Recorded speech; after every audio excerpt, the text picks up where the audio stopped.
Peggy 18.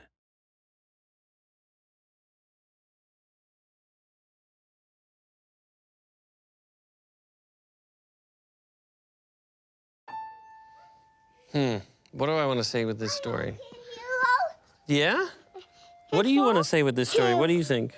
What do you think with this story? I think running away is what I want to say with this. You know, change is possible. Fuck me, man.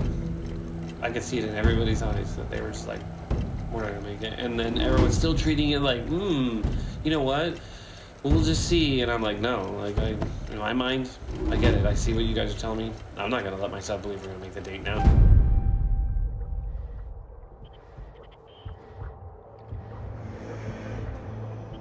The gods of Olympus have abandoned me.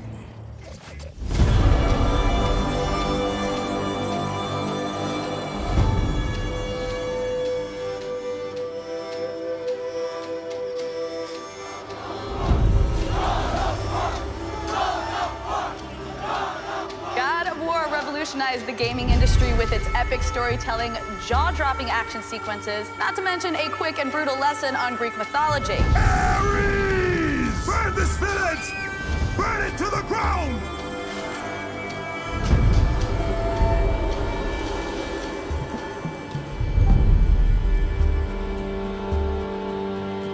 We're talking about one of the most iconic characters in the history of video games.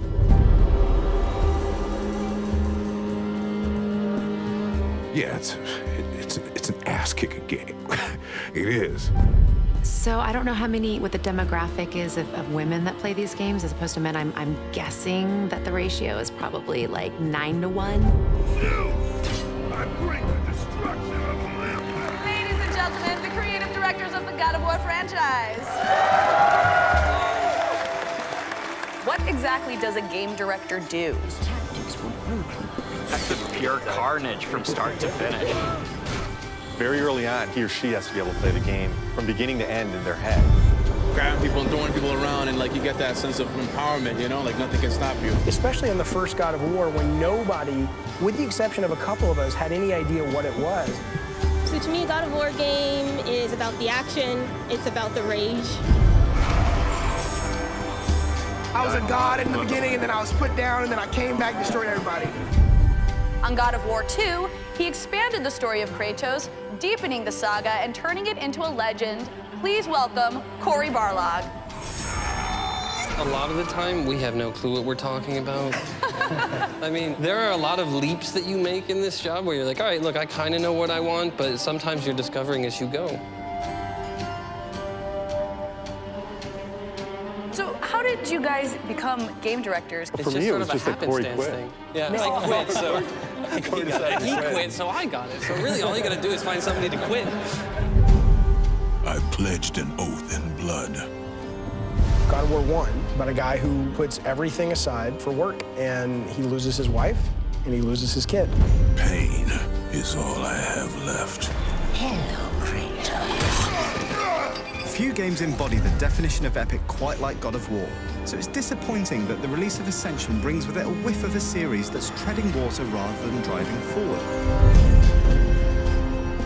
So I guess killing people solves problems is not really gonna go over so well.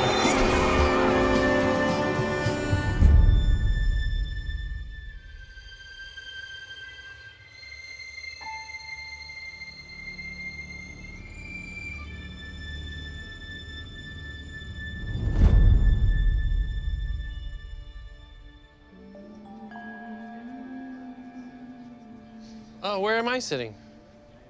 No, Cory with an E is sitting here. Cory without an E isn't sitting at this table. Oh, that is embarrassing. That is embarrassing. I am an 80s television star, but that's all right. We'll let this one slide, maybe. Thank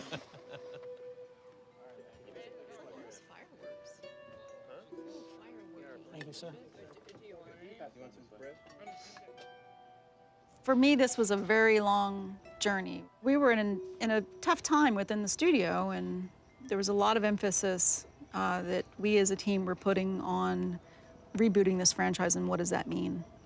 And there's a lot of risk just in that one sort of concept. Reboot is, as Corey and you guys know, it's not as easy as it sounds.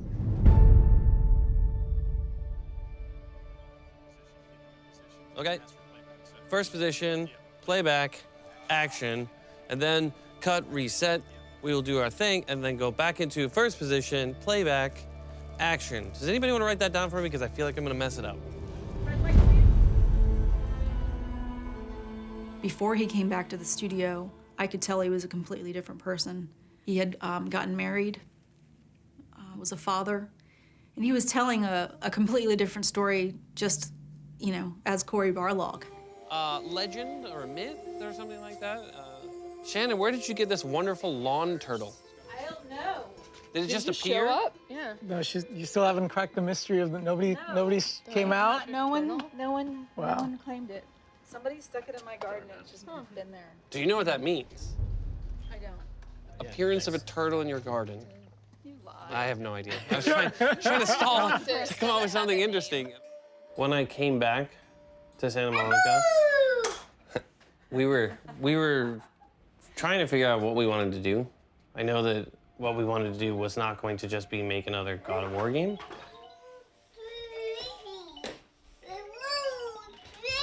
Knowing that, we knew that same old Kratos, rage-filled, crazy guy, was not going to work.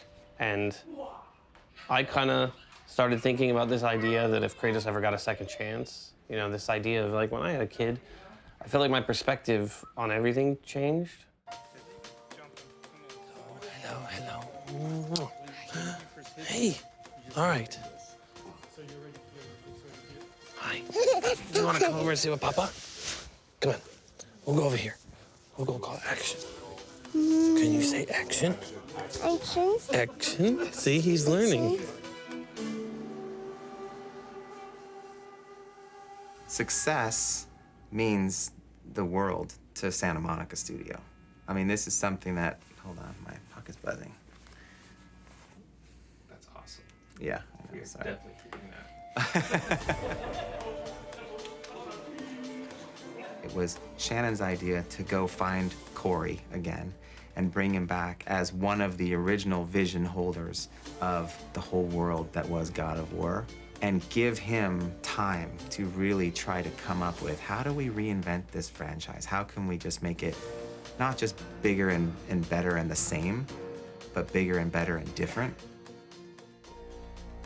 After Ascension, they did this thing to check how the audience felt about God of War, right? The overwhelming vibe was that they were done with Kratos. You know, Kratos either needed to go away or needed a fresh start.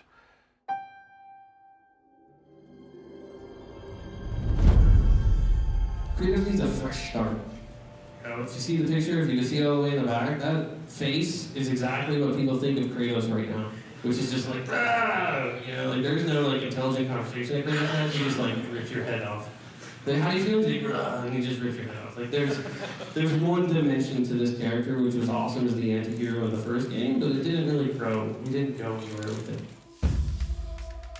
First day back was at Penn Station in Santa Monica. Everybody was doing prototypes, they were doing concept art, and they had kind of a pitch for Internal 7, the other game. I was very excited, partly because I had been on God of War 1, 2, and 3, so I was ready for something new. And I was very excited that it was going to be futuristic, they're going to have guns, we're going to do something completely different. Internal 7, they were in pre-production for probably close to 36 months. Shortly after that period, they needed to inherit the Ascension team and really put the pedal to the metal. This studio is the DNA of God of War. As we start to push this thing forward, you guys are focusing pretty much 100% on this other project that will be our new original IP. But yeah, the first time was getting everybody up there while they were still working on the other project.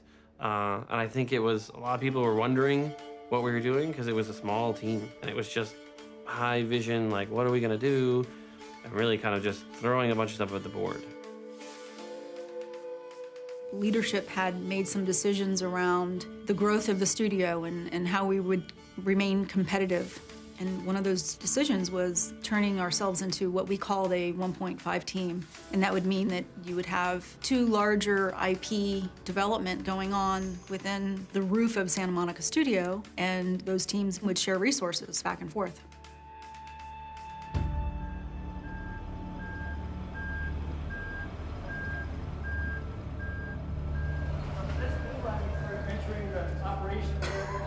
And the theme of the day is trying to keep quiet during the tour.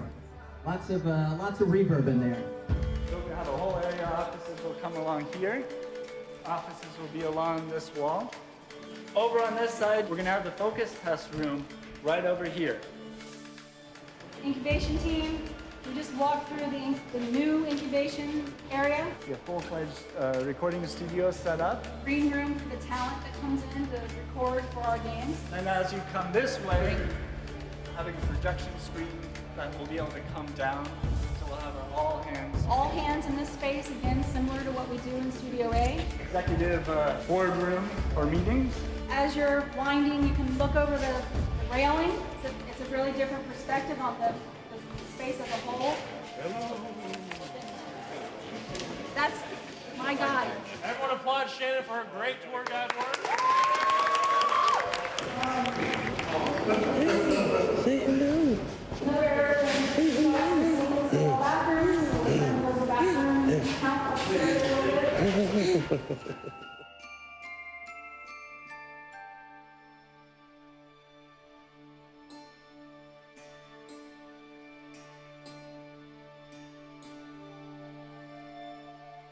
Thank you guys all for coming. I think this is a crazy great opportunity. I'm sure all you guys are totally overwhelmed like I am with how incredibly large this place is. But I think it just shows that Sony has a really deep commitment to Santa Monica Studios, and we want this place to grow, and we want you guys to be someplace special.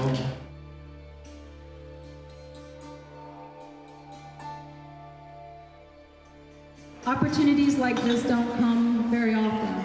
I'm very honored to be here with you guys today in our new home with the team that is going to be the future of Sony Santa Monica. Cheers.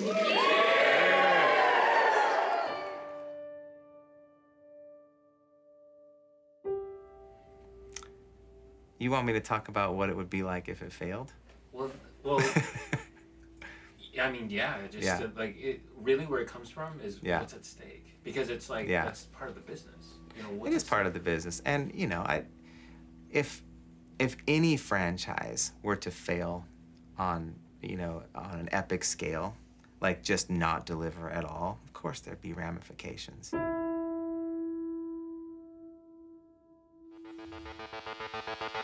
Gaiman here with IGN News. Layoffs unfortunately hit Sony Santa Monica studio today. The Sony-owned exclusive developer, founded in 1999, is best known for its God of War games. The extent of the damage remains unclear, though there are indications that one of the projects the studio was working on has been canceled alongside this round of layoffs. Sony has provided the following statement to IGN.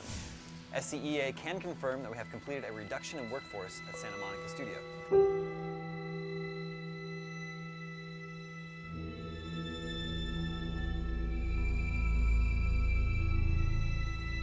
You know, I think it ended up being a dream that died, literally, in that moment.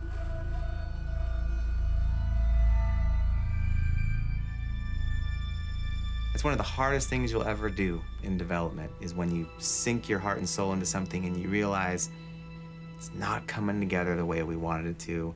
We need to shift gears and restart. That was kind of the abyss for that team. So that was pretty devastating in many ways. You know, one of the many big appeals of coming here was to work on a new IP on a small team. So I actually joined that in 17 when it was about 20 people. So that was a very, very difficult time for me. So, yeah.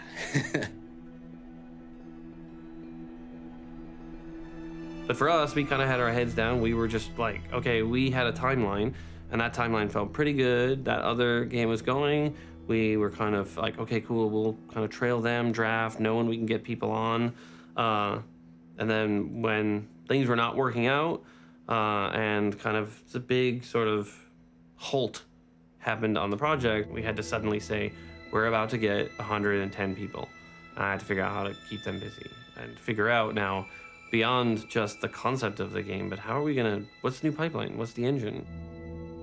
It was in a dire position, right? Because you're in that state where you don't have anything to keep people busy, but we were in no way ready for 110 or 120 people that we inherited. We were just trying to basically do mental push-ups to be ready for the team. And then all of a sudden they just got delivered on our doorstep about 8 to 9 months early. And it was like, what are we gonna do now? And it was just scrambling, you know? And then there's a lot of mistrust right out of the gate because they're like, what have you guys been doing over here? You don't know what game we're making? And we're like, you guys are early. It was very difficult, but we had to push on, you know? And I think we had to find the positivity out of it and figure out how we can kind of collect everybody again. I think for me, it was just that, again, perseverance of coming in here and putting one foot in front of the next to make sure that tomorrow is a good day for everyone.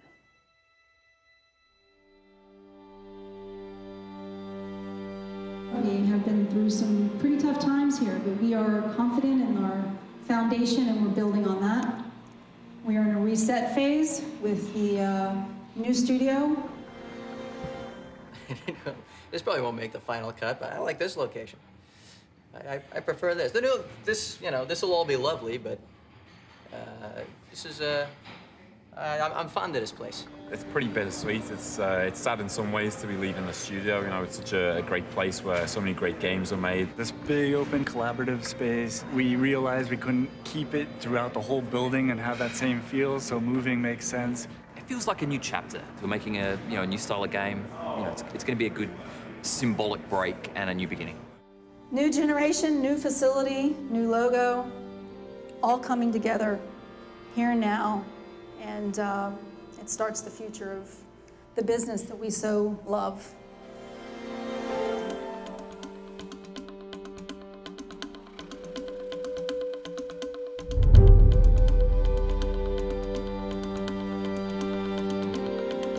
Well, the business is growing, and we feel face-to-face communication and dialogue is really critical to our collaborative nature. Well, I mean, definitely we'll miss some things about the old building. We went through a lot there, but I think this is I feel re-energized, to be honest. I feel I just feel pumped up for whatever's going to be next. The inspiration is definitely in the building now. I mean, we have to step up and make something fantastic because we're in a fantastic place. For me, I wasn't coming to work at Sony. I was coming to work on that franchise. You know, when I played God of War 3, I was so excited about it. I just wanted to be part of that. You know, if you're making a fighting game or a sports game, you build a team around what you need. And we had a team of people who loved God of War and a team of people who want to build that kind of game.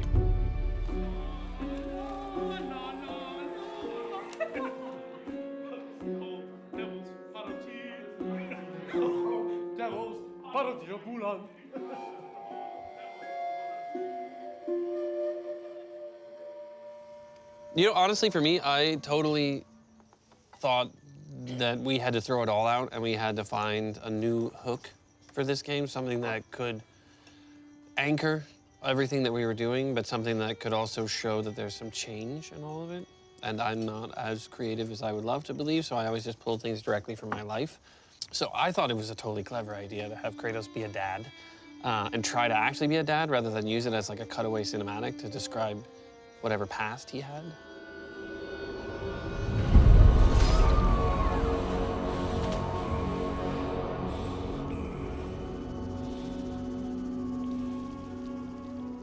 It is such a departure for Kratos when the first thing you talk about is him being a dad, right? And his previous experience with being a dad was, you know, murdering his family.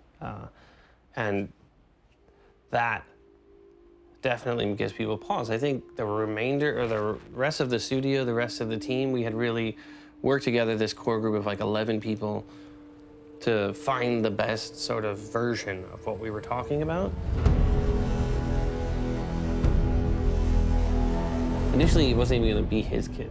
Like, I think the first pitch I gave was that we wouldn't even know what was happening. So it was like Kratos walking through the desert, because we were, in my mind, still doing Egypt initially. Wind, sand blowing all over the place as he's kind of crawling through. And then kind of stands up and crests over a dune and checks out this really fantastic, like, this ancient city. And then he kind of turns around and then says, all right, follow me. And then we kind of reveal that there's a kid there. We have a long journey ahead. I think it was very little. It just at least got the spark. And then that was like, oh, wait, you know, we should do this. We should try this. We should do this.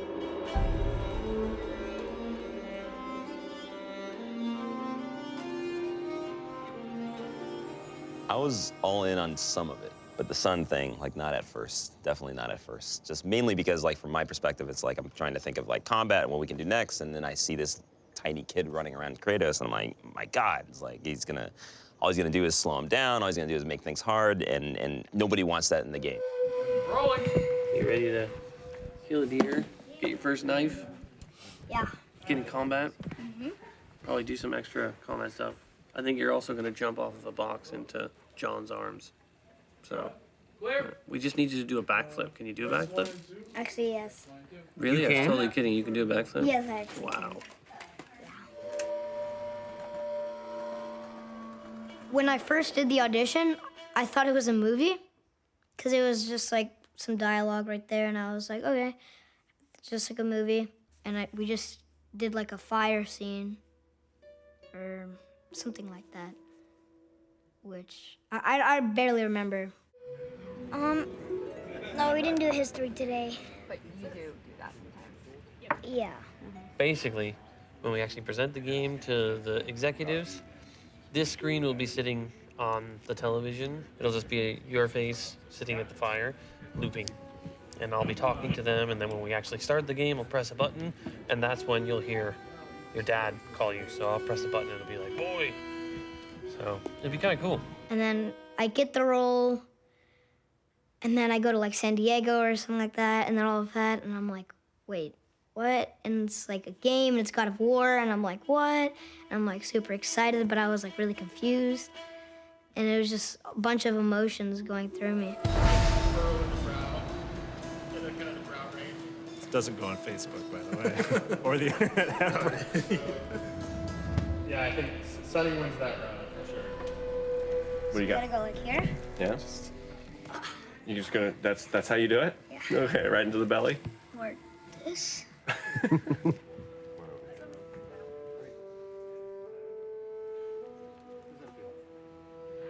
Yeah. I actually did that yesterday, where I'm supposed to get really mad at Kratos.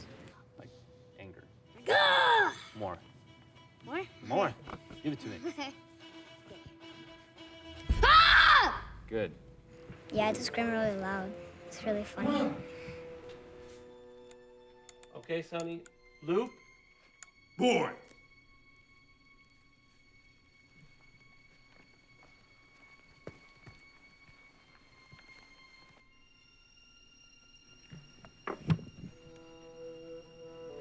What for?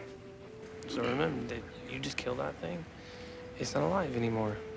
If it's got kids, they're all alone. So think through that. It sucks. I know, right? Use that. Okay.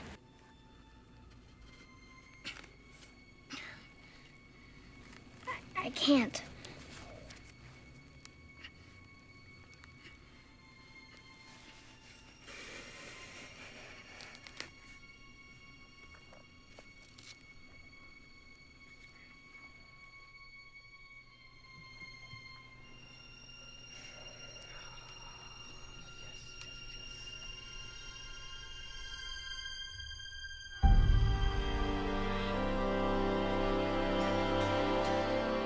There it is! Quiet. The vision for getting that kind of narrative tone, no camera cuts, like getting all that stuff up and running, especially as well with like a buddy AI with the son and having him lead the way properly, having him kind of move correctly. And, you know, I mean, the vision was so clear, but it was also pretty ambitious. And at that time, we didn't really have a lot of that working. It was fucking bad. It was just a mess, right? It was like 12 different ideas, you know, all at once. It was too much, and nobody was really sort of giving an inch. Okay, well, now what does that mean? Well, that means you go back to the drawing table and you do it again. And, you know, we've had even, I think, a shoe visit a little while ago in March where the second he left the room, I was like, that was not good. There's something that you know, in his facial expression that is telling us there's an issue here. And then, you know, Shannon calls a little while later and says, Shu had some notes. He was not happy, but I don't think I read exactly how unhappy he was. I was not very perceptive on that one, and it was Carlo who ran into him, and Shuhei starts telling him. I was horrified how bad it was. I think the team, you know, rightfully so, gets nervous when they hear like, oh, Shu's playthrough, you know, was not all positive, right? And people start to say, well, what does this mean? What does this mean? And it means we gotta solve this problem, right? Like we do every single day. And like, this is a really big guy in Sony, and he did not have a very good experience. And I still was under the impression it was not a very good experience, not horrified. Horrified how bad it was. I think that he probably walked out of that room that first time going like, what the hell did we do? We just gave this guy a lot of money to make this game. Did we make a mistake?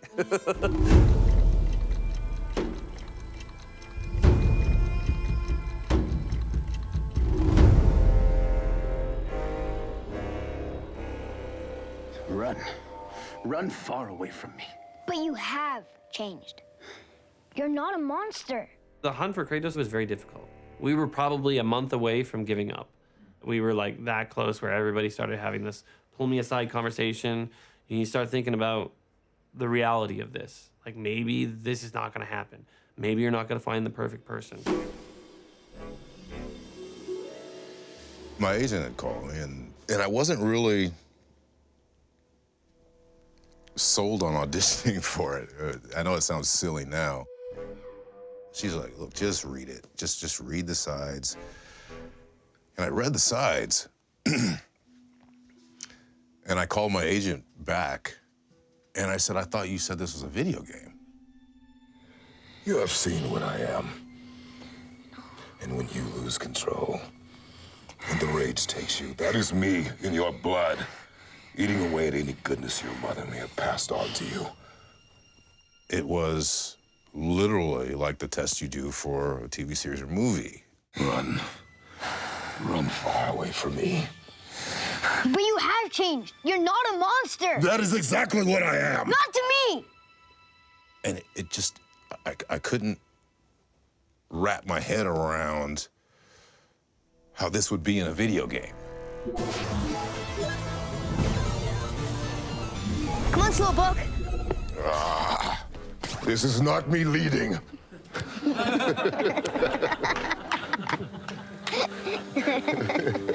Excellent. Very good. Right from the get-go, you can see him and Sonny had a really good chemistry. And, you know, he's huge.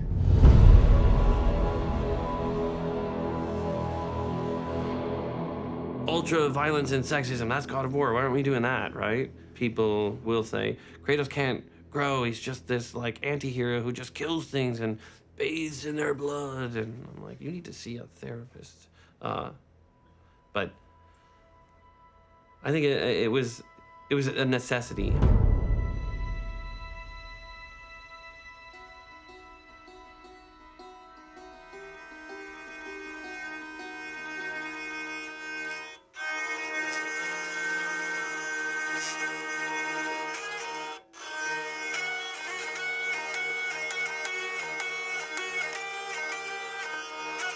If I had my own instrument, it's probably the accordion, because it's weird.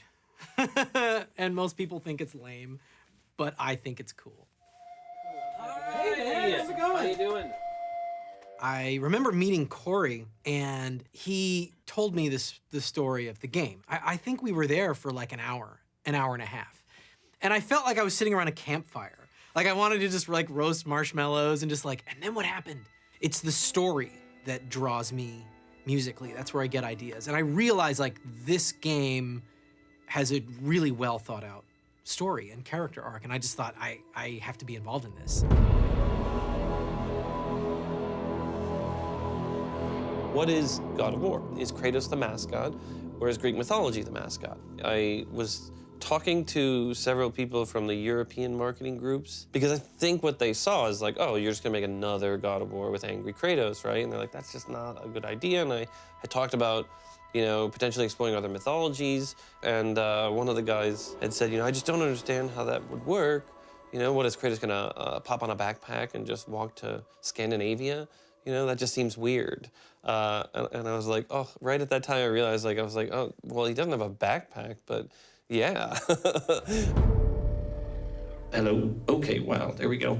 So they're gonna go out in the beginning of the game and fulfill the sort of dying wish of the mother. The mother wanted her ashes. She wanted to be burned and her ashes to be spread on the highest peak in all the realms. So that's kind of the driving force throughout the entire story, is that they are taking her ashes and heading to the highest peak. The overall theme of this is that the kid is going to teach Kratos how to be a human. Kratos is going to teach the kid how to be a god, right? Each of them has a piece of them missing, and they kind of help each other out on this buddy road trip movie.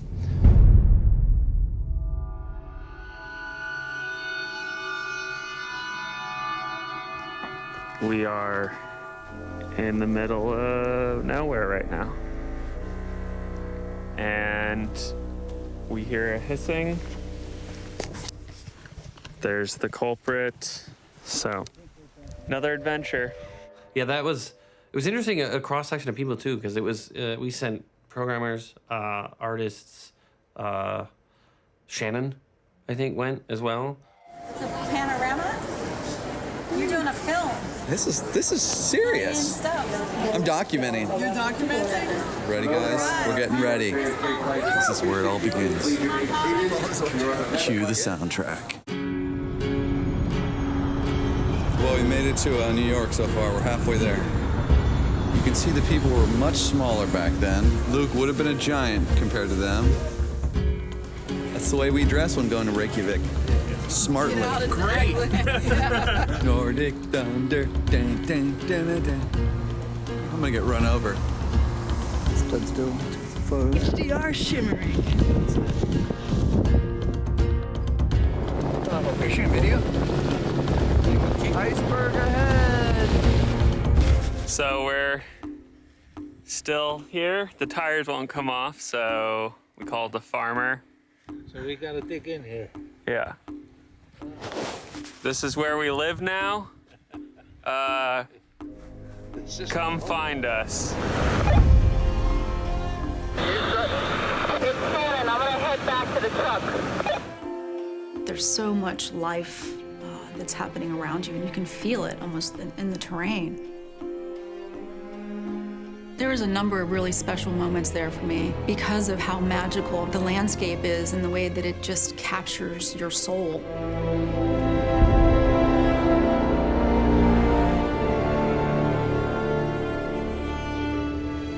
As I was looking around at the beauty of Iceland for the first time, it really hit me that the path that we were on was the right path. I could see the game for the first time, truly in my heart.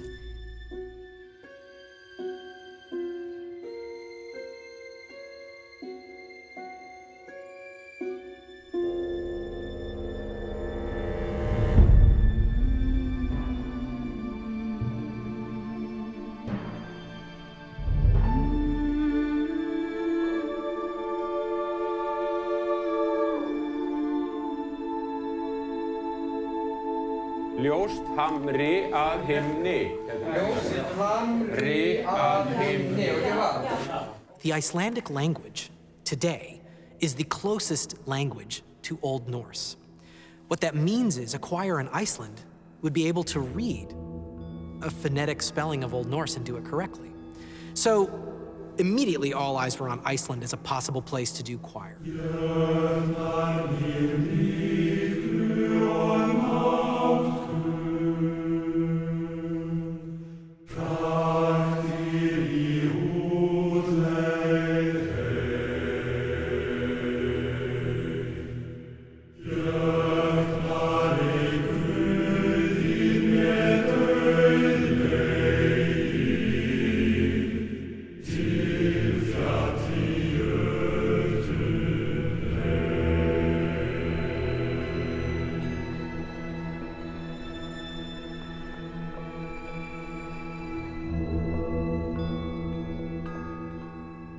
I thought I was auditioning for Game of Thrones, I'm gonna be honest. I was pulling on a major Lady Stark moment with my monologue, and I was like, this is my moment. Everybody. We're all in.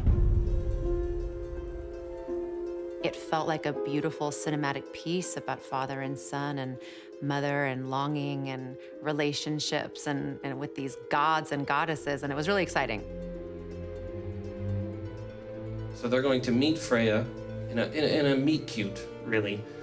She is going to give them a little bit more information on the world, help guide them to where they need to go, but also kind of start to create this relationship with both Kratos and the son that we kind of build throughout the entire game. She will send them off towards the mountain, and you get attacked like right away. She's totally not trying to screw you over and just sending you into a really bad place. It's a very hostile world that you're in.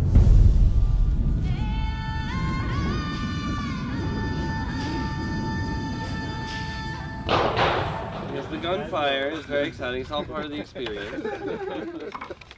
So, while we may not end up doing some of these exact things, I think it's cool to kind of get the tactile feel of these things so that we can kind of imagine a little bit of what it was like to live like people in the pre-Viking era. Wait, they have guns and we have knives? Yeah. Right. Survival.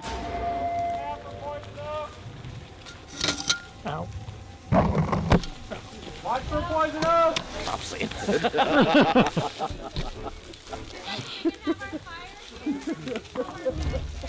Taking you in the woods is like taking Woody Allen and There is. You pay attention to your task, but you'd also be paying attention to your perimeter. There'd always be someone watching.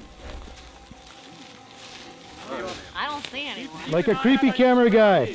I know. So whatever you do, you have to make sure you can get into it and then still close it up and keep yourself insulated. Start fitting in yet? Oh, he'll fit. One way or another. Something else you're looking for is to make sure that you don't have any widowmakers, things that can fall and kill you. Yeah, come help. You can do it. I'll see if Sonny wants to do it. If not, then I'll do it. Yeah, go ahead.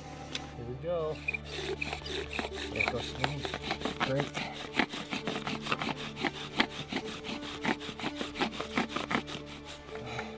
You want to help with the rest of it?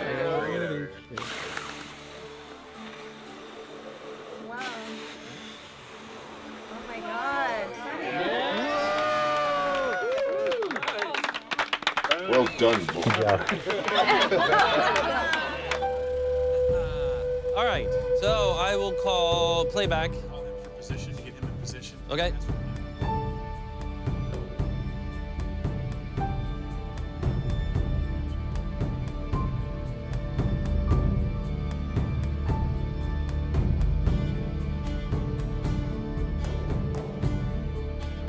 Going for one. Red light, please.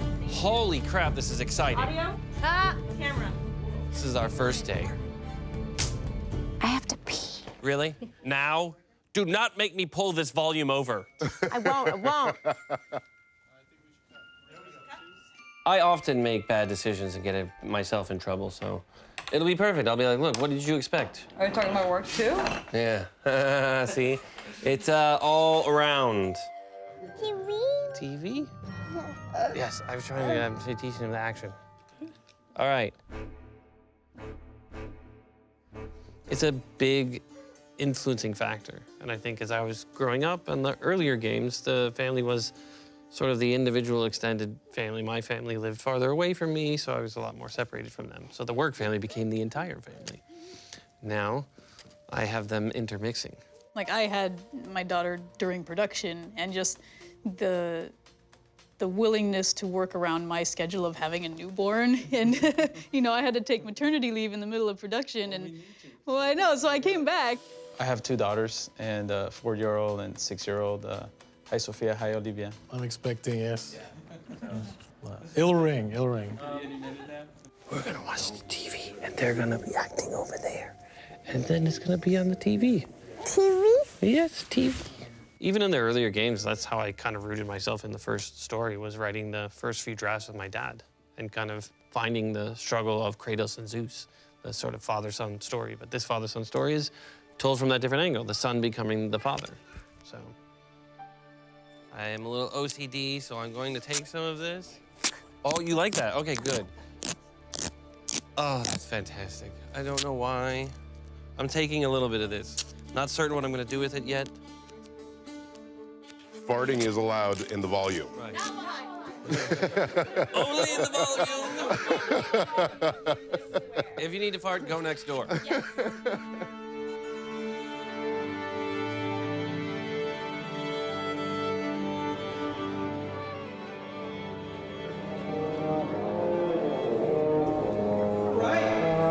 Thank you, everybody. Welcome back. We are going to 0M1, main theme. Hold on 1 second, everyone. Sorry. I was playing around with just this melody.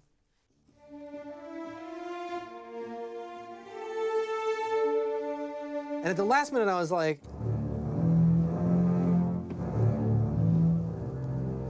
it's so simple that I almost wrote it by accident. It was the last thing I did in sketching that theme. But I mean, I've come to really love it. And I think its simplicity is what makes it so powerful. And it represents Kratos. He's a man of few words. His theme should be a theme of few notes. Here we go.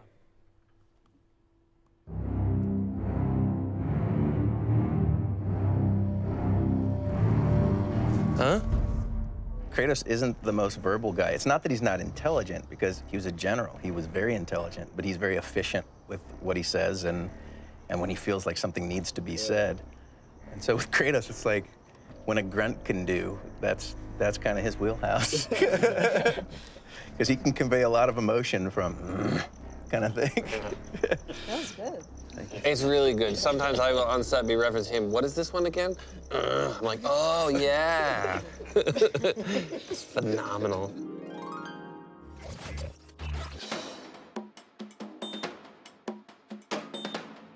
E3 is a big opportunity for media to get a glimpse into what's going on with the various software as well as hardware. It's bigger than Oscar night. I mean, it's huge. It's a chance where you get all these, you get all developers, you get all studios, everyone's just a fan of games.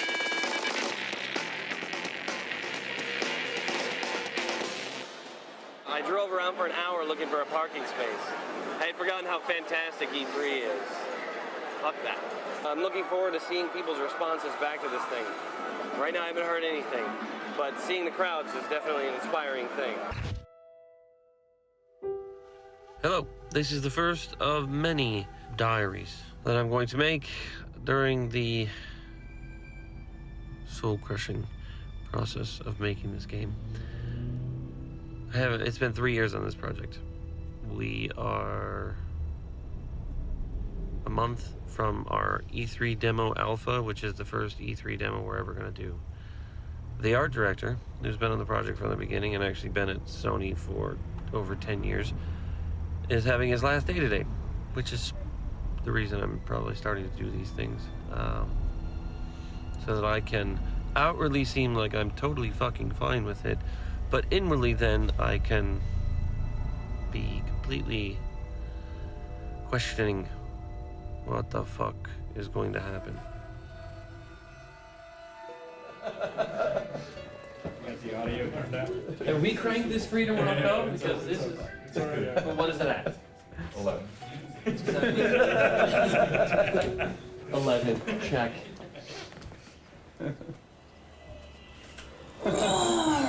That dumb hammer doesn't scare me. Boom! Oh no! Boy! Stop! Boy! Take that, Thor.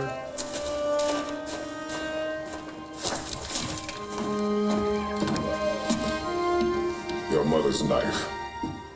It belongs to you now.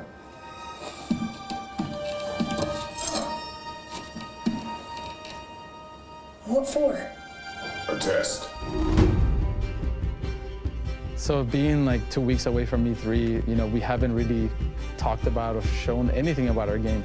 So like, it's like a pressure cooker right now. You know, we're like all boiling with excitement. It is simply a target. Clear your mind. Immediately when we show the E3 demo, you're going to see a lot of introduction of story elements that weren't in these games before. And I know that, you know, some fans may have liked the just pure, like, just kill, kill, kill, fight, fight, fight. Yeah.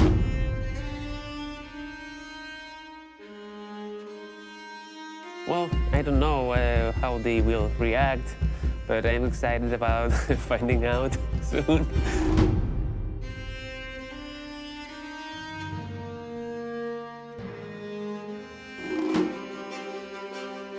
Like, everybody's probably a little tired, a little stressed, a little freaked out. You know, this is the first time after a very long time we're gonna show anything to the world, so I hope people are just happy to see the change.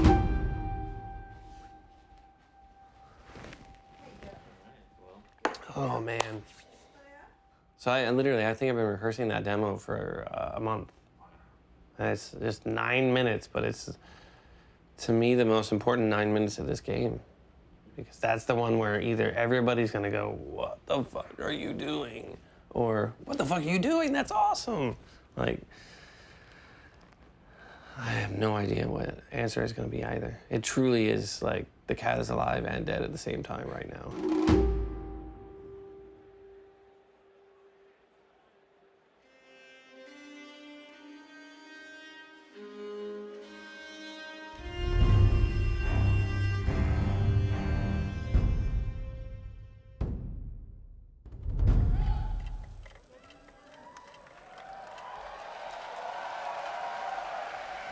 But you know the trick to that, right? You picture yourself naked. Ah. I like that. Wait, wasn't the audience? No, I'm gonna picture myself naked.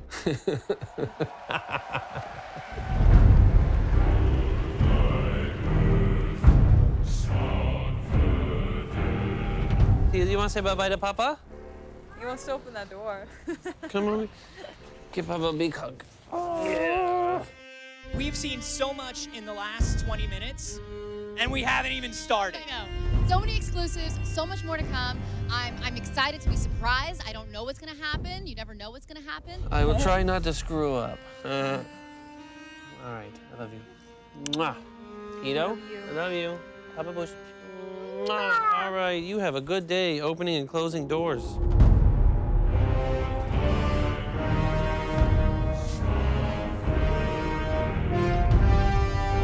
Good afternoon. So in here, fantastic.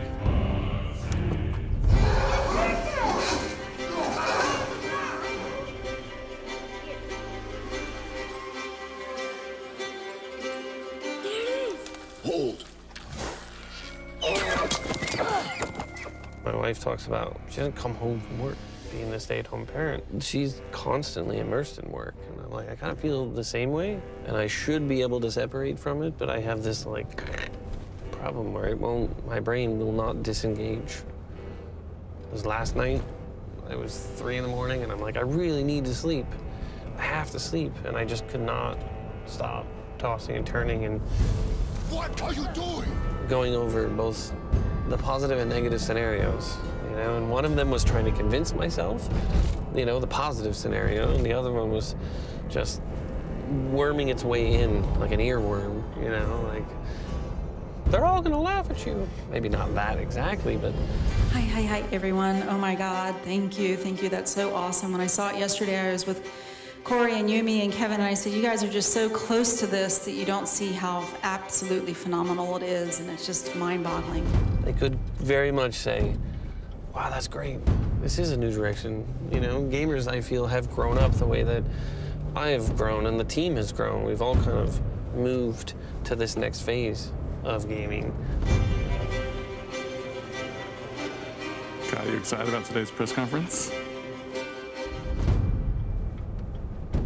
I have no idea how people are going to respond.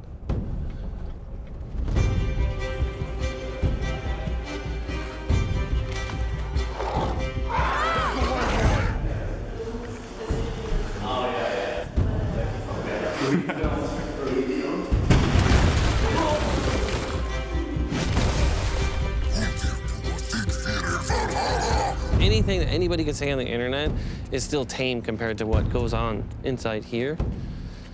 But now there's so many more people at stake. It's a team. I don't want to let them down.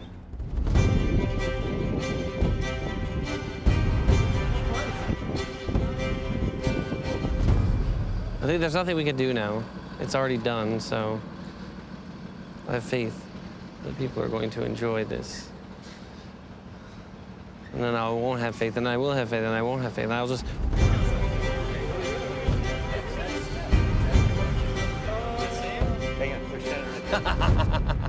And Yumi. You should get footage of them. Shannon and Yumi. There you go. Get in there. There you go. Get up in there, right in Yumi's face. No one wants to watch you tape them. They want to look at you. All right, so this is the bonus.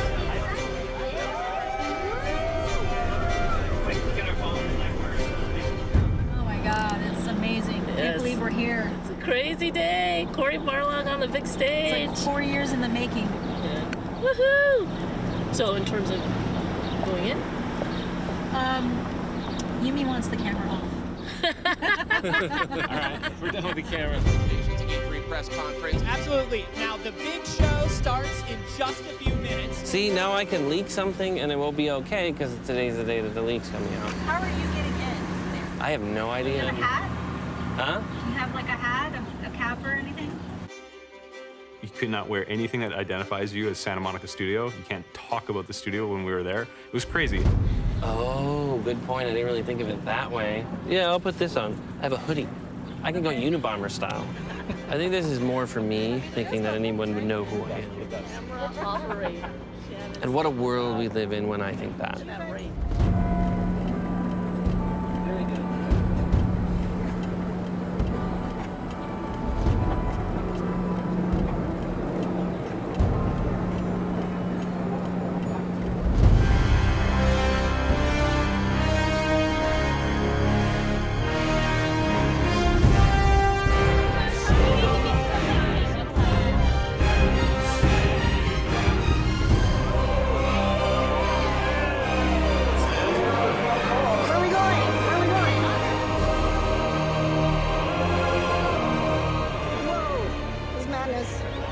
Welcome, guys. Yeah. 2016 Sony press conference. You're amazing at this.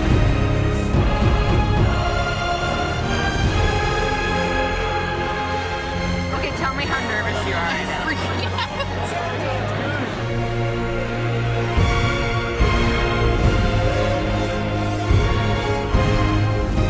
I had Richard on one side of me, and I had some random stranger on the other side of me. I want to lean over and be like, I know what this is. I know what this is.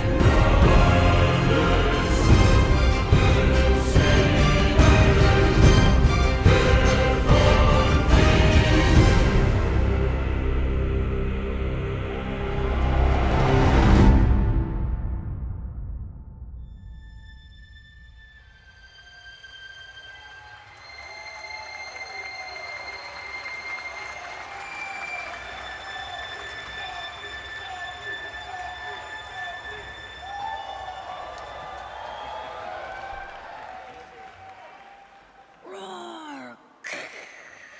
That dome hammer doesn't scare me. Boom! Oh no! Boy. Stop! Boy!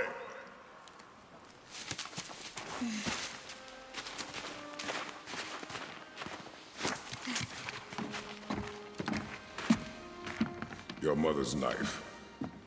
It belongs to you now.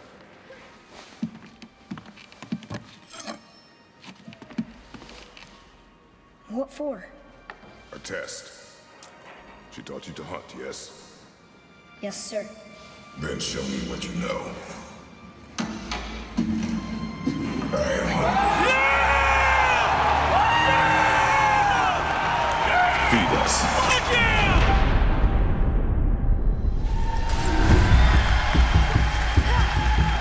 That was straight up paralyzing. I was literally paralyzed, full chills, entire body. Then show me what you know. I am hungry.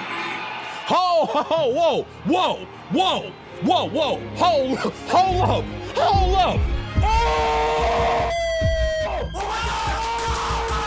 Oh! What the? No, no! Oh!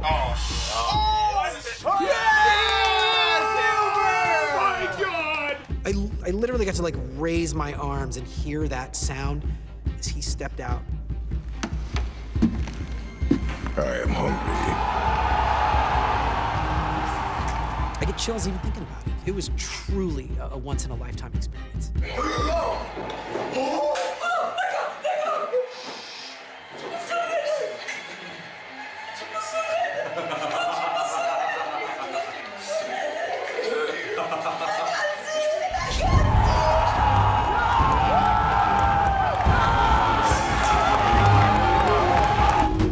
Very rarely in life do you get that. You know, feed us. Ah! You know, it's like Kratos! Got him fucking whooped! Oh my god! Some of my friends are like, yeah, but also kind of like jealous at the same time. And then like some of my friends are like really happy for me, like, bro, like I saw you in like God of War trailer. It was like so crazy, and they're like freaking out. And I was like, yeah, blah, blah, blah. That is awesome. Oh my god! Oh. Holy shit! What are you hunting? you are hunting deer. No, but what is Kratos doing in a Viking style game? Which way? Your hunt. You tell me. Kratos with an axe. Oh my god. Oh, no, they didn't. No. Fuck gameplay. Which was incredibly ambitious, right? Corey's gonna play the game while we perform the score live to the gameplay, not a pre-rendered video. Nah, bruh. Nah, son. Oh my god, they're actually going into the gameplay. It was section to section, like worrying to some degree about just how it will play. Punch him in the fucking face, son. Holy shit. Will Corey hit it? Will he get the mantle? Will the sun move the way we want him to move? It looks gorgeous, looks amazing. Oh my god, what is going on right now? And we were literally going section to section, like, we'd be like, and then Andrew and I would be like, yeah. What is this? This is the best game so far that have ever been shown at E3. And that's just this little tiny piece of what this game is gonna be. Yep. Oh my god! Oh shit! The team really got together and really delivered on something that is very hard to do. Woo! This game is gonna be good. This game is gonna be so fucking good.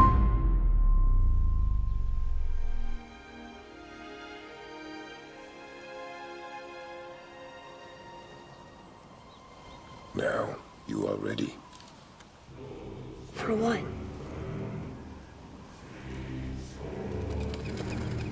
A new beginning.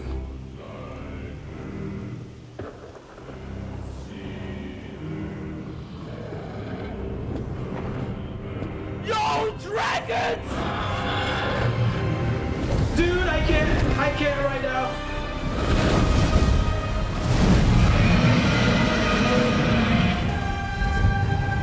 Please welcome to the stage, Sean Layden. Good evening. Good evening, everyone, and welcome. What a way to start the show, huh? The live demo of God of War.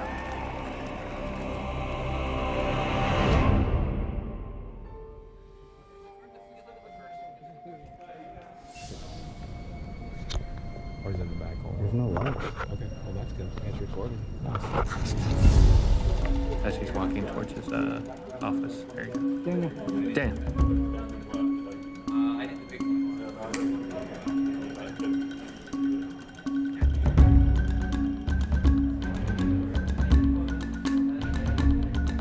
Everybody's telling me, my gut is telling me, what we did on E3 doesn't scale, right? We took so much time out of the project to make that awesome. That doesn't scale to a full-sized game. You know, but the scary thing was, like, we showed 10 minutes and 45 seconds or something, and it took a year and a half to get there. And now we have a year and a half left, essentially. And we have, like, 30 hours to make. And you're kind of scratching your head, like, how is that humanly possible? How do you skip into all those different stages? Are you using bookmarks? No, it's called Denny. So yeah, this is actually not correct anymore. It's unbelievable. No, I can't keep up with all this shit. Anything we have to say, we usually say it. So, and I think that's what makes the team work. You know, you don't settle for crap that you see. You If you see crap, then you identify it and you say it right to the person's face, hopefully with fists and a bat in your hand to make sure that they change it. Yeah. And yeah, basically you just talk it out and you just figure out like how to make it better, because usually it gets better. We'll do it. Yeah, we're just gonna do it in effect and just a little swap. Funny is this very. We could definitely make her disappear. No, I know we can warp her. Whether we can make her turn into a bird in gameplay. I love to see that. Yeah, me too. It's a good meeting. All right, guys. Never mind. I gotta go do something. Yeah, he's got things. Hey. Why apparently? Good morning. All right, I'm going this way. Bye. Everyone will steal your soul. I have almost 30 people in my department, and artists tend to be a little bit introverted, dramatic, read into things, very sensitive, because, you know, you're an artist. That's natural. It's all okay. But every single person that I need to deal with needs to be dealt with in a different way. If everything goes right, then I feel that I can get all of the stuff in. But as you can see, like I was just showing you stuff and there's a bunch of stuff. We're gonna leave now because everything's going wrong.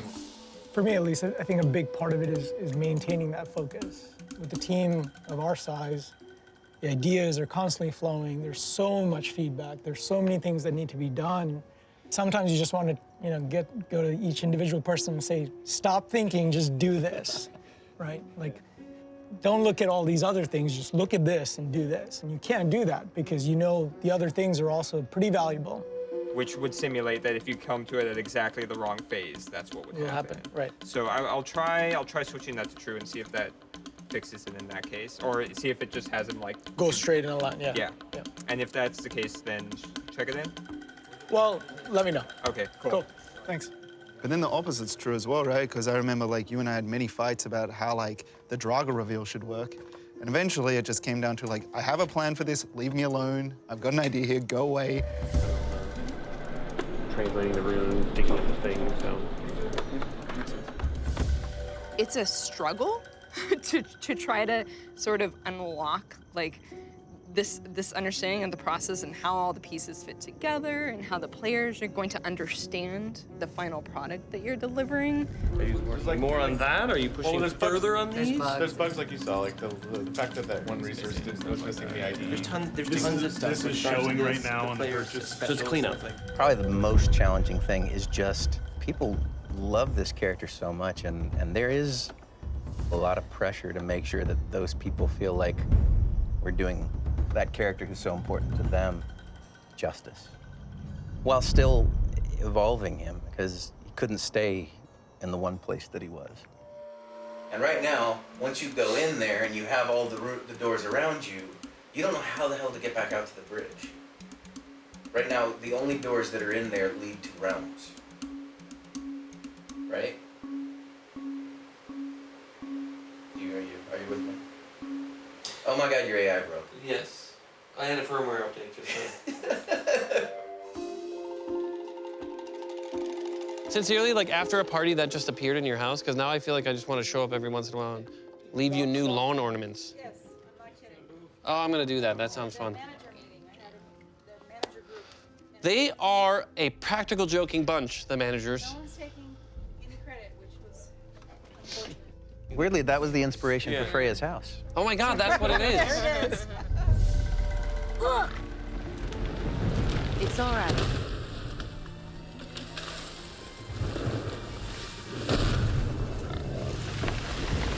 Is he friendly? So this is going to start filling in all the points in which we meet you, and you're going to be going with Kratos and the sun to take them from the mountain all the way to Alfheim. Right. When you meet them in your house, all the different circumstances throughout the game, Yeah. where we need actually your voice versus my voice or Carlo's voice. Oh, You know, okay. where you have really bad stand-in dialogue right now. So where are we doing? So this lamb's crest.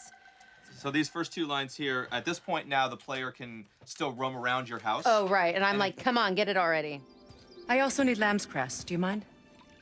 It's a white petal flower in my garden. Just a handful. You better work, Kratos. Fine. Lamb's cress. I'm a fucking god of war. That's amazing. I hope you guys keep that in there. What's up, Larry? We're trying to hit alpha. It's like a big deadline for our game. So. Good, how are you? Good. What you a big time motherfucker now because you've been doing movies and shit? Save some of that money, dog. Who are you working with? Nicole Kidman and Colin Farrell. Oh, good. So nobody bigger than me. I mean, good to see you. Have you missed me? No, not really. Yes, you have. Yes, you have. Come on, man. It's okay. It's okay to love, dog. You gotta, don't forget that. It's okay to love. Love is first, followed closely by hate and divorce and alimony. Those are the things we teach kids on set. It's my meeting. Yours? Where? Yeah, let's do this. Where is that? It's in the pit. It's in the pit. That's awesome. Well, I mean, we can show you stuff without Jason. Yeah, that's true. We don't need him, right? How deep can your voice go? Pretty deep. Okay, good. You're playing Jason today. Great. So do we think the plan is to always have like the word Valkyrie written behind her, just so you're clear? Yeah. That's awesome. That was your vision, right? It was. I just didn't realize that you guys were able to really achieve it. Jason, Jason, I did a terrible. what are your thoughts on the Valkyrie? Valkyrie? I don't know. I haven't looked at the Valkyrie yet, so I don't know. I hear it's awesome. It is pretty awesome. I would not want to be the character following this meeting. I don't want to be the next character. That's what we're because not gonna show any more boy, characters. the bar has been set, ladies and gentlemen. Now I don't and know it's who high. to throw under this Right. bus. Now you got to top Valkyrie and final boss. No pressure. I'm going to be showing you some work in progress stuff. I'm actually the first, so I've heard I'm the first woman in the combat design team at the studio ever in the history of the studio. And when I heard that, I went, oh, that's actually really cool. That's not scary. It's cool.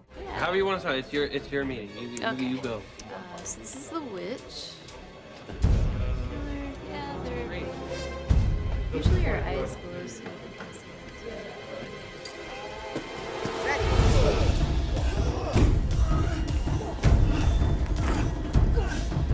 I think my generation, there was definitely a lot less women in video games.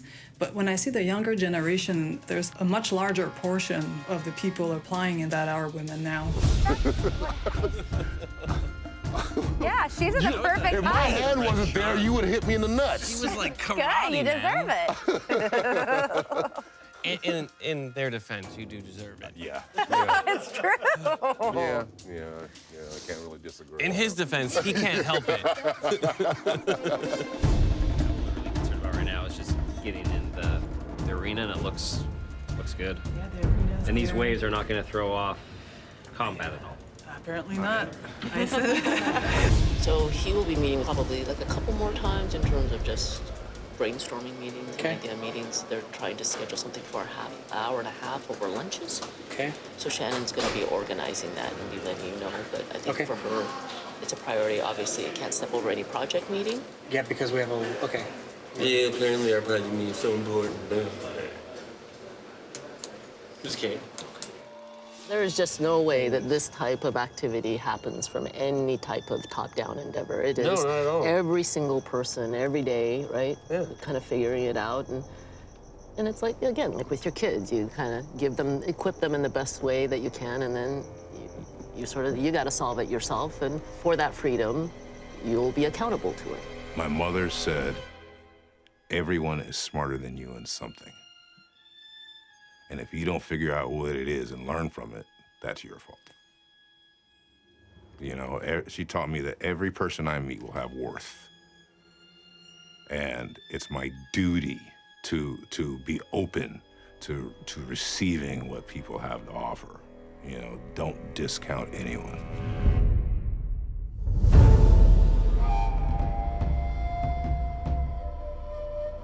Do we have information on all of these playtesters?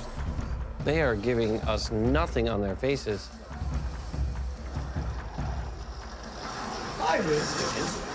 Well, she's sort of, I think, in a resting happy face. She just seems happy the whole time, but everyone else is just like, thank God I'm getting $10.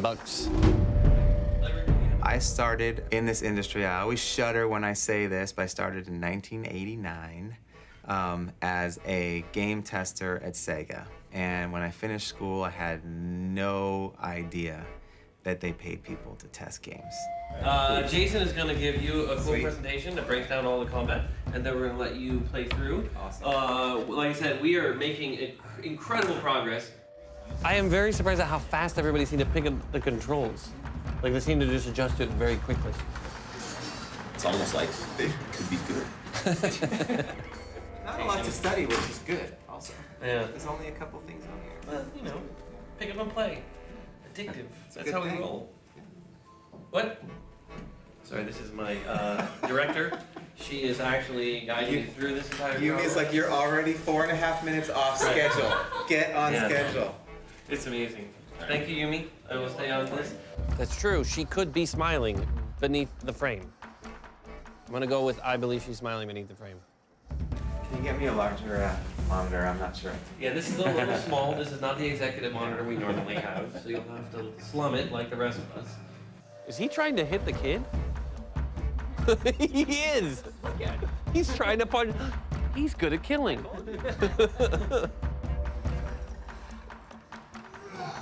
What are your predictions? Do you think they're going to give it really good scores, really bad scores? With that, the lack of facial expression, I can't tell where any of them are at. If they are enjoying it, if they're bored. I just see Derek. Derek, he just looks so professional. So what do you guys think about the sun? Was it useful, not useful? Yeah. Very useful. Yeah. He electrocuted guys. Without that, it'd be a nightmare. I am not a blocker in God of War. Never have been. Is that the old way, where if you just keep doing the combo and they've chosen to block, they will just keep blocking until you stop? Yeah, they will never stop until you either block break them. They're like the Terminator blocks. And I don't want to babysit someone. That's the whole fun of being Kratos, is running through and mercilessly murdering people with fist weapons and hammers. Yeah, we just have to make sure we're in agreement of like, okay, these are the possibilities and what. Are we in should do. agreement? Yeah. I don't know. We never talked about it, so. What do you think? That's the most satisfying thing, is when they dodge my attack. It's just not something I'm used to.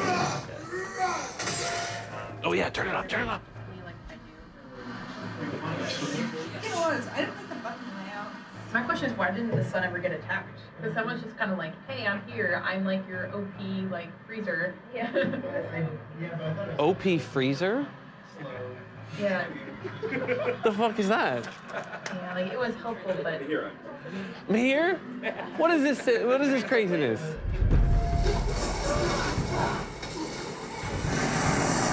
Yeah, he's definitely on the OP side, but it's fun. I did not know what that meant. Yes, true. During the playtest, someone said Really? it was really OP to me. So like it felt really like I didn't even have to pay attention to him, and he was just kind of like a fairy sitting on my shoulder, like shooting stunning arrows, and it was really overpowered and it felt really cheap.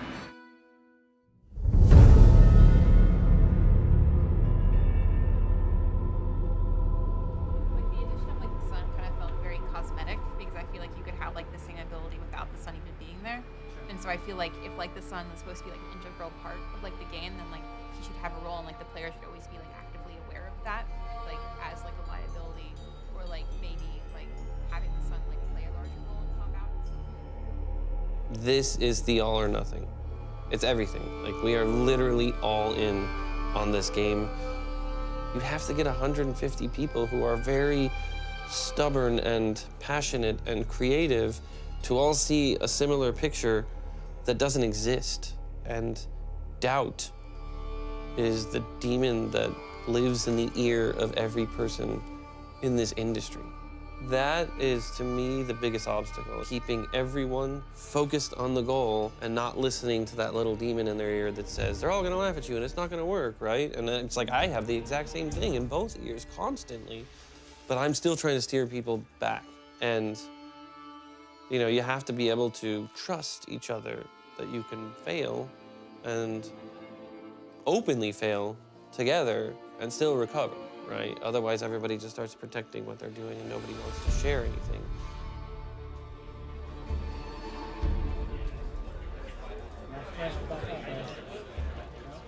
A lot of what we're doing is not simply throwing every single thing out.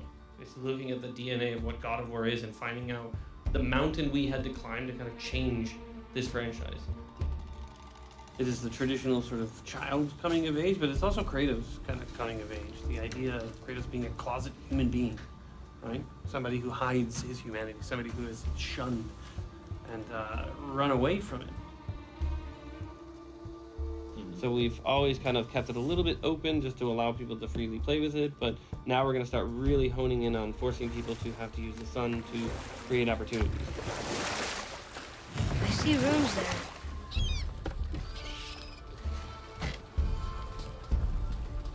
It reads, sacrifice your arms to the center of the water. Awaken again the cradle of the world. What? Throw our weapons into the water? And that is the lead-in to the whole World Serpent coming out. So that way, at least it shows, hey look, he's saying be a warrior, everyone's a bad guy. And then when you meet this World Serpent, the thing in the whole God of War universe that always would seem like the bad guy is the one thing the kid says, hey, this is actually the good guy. I think everybody recognizes we get one shot. We screw this up, I don't see us making another one. You know, it's a massive bet. No pressure.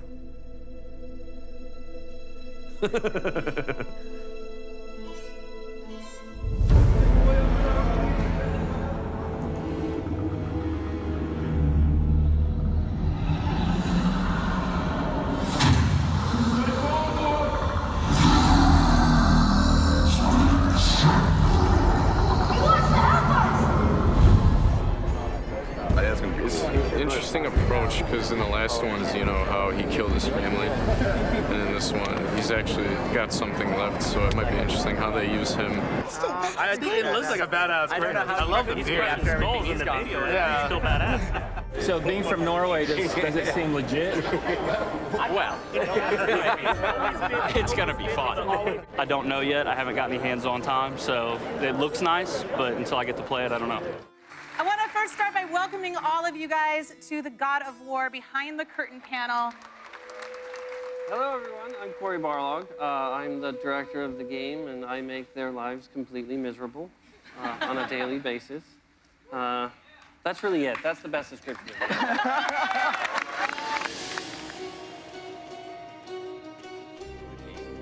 You tab over to the journal, then you would have... When you're tabbing... Yeah. You could tap fast, right? Like, yeah, oh yeah, it's instantaneous. What's happening on screen while I'm tabbing? It's staying on the current screen until we make the selection and stop tabbing, and then what happens? Currently, just by moving over to this, there's no like confirm input to go to it. So yes. Currently, as you tab over, you instantaneously bring this UI screen up. So when I tab, it instantaneously moves? We have an in-game part of that, Corey. We can look at it literally right now. Literally. Yep. Not figuratively. Turn around and it's right behind you. Metaphorically. No, you're just trying to trick me and have me not see these. All right, well, let's get to it because we have a lot of questions going on. You know, this is a big reimagining of God of War. So I think my first question really would be for Shannon. You guys were, I guess the fairest way to say it is at a crossroads a couple years ago for the studio. You know, as we were kind of at that crossroads, it was really apparent to me that we needed to really look for a new beginning and someone that could tell that new beginning in a way that causing problems. So here we need a fade to black for the duration of this. We need an action that blacks out the screen, right? We're not going to fade to black. Well, the action is the hand coming over. Right. Yeah. But it's not going to look like a fade to black, right? Well, we're going to try our best not to make it's it not going to look like a fade to black. Awesome. I realized that when I made the first and second game, I was a very different person than I am today. I'm a bigger asshole today than I was then. Growth, people. It's fantastic. Are we sure about the size of this arena? That's a big art scope. Just throw it out there. How much work is ahead? We should have been noted long ago. Weeks and weeks and weeks. We looked at multiple times. So, what's the problem? What's the real problem? I'm just asking, do you think this arena is the right size? It helps to work with absolutely great people. I am surrounded by people that are so much better than me. It would be nice to have this effect. It would be nice to have this breakable. It would be nice to have this and that. And it's like, dude, 10 days away from beta lock. It's been tough. It's been tough the last, few years. It's never easy balancing all these personalities and all this talent.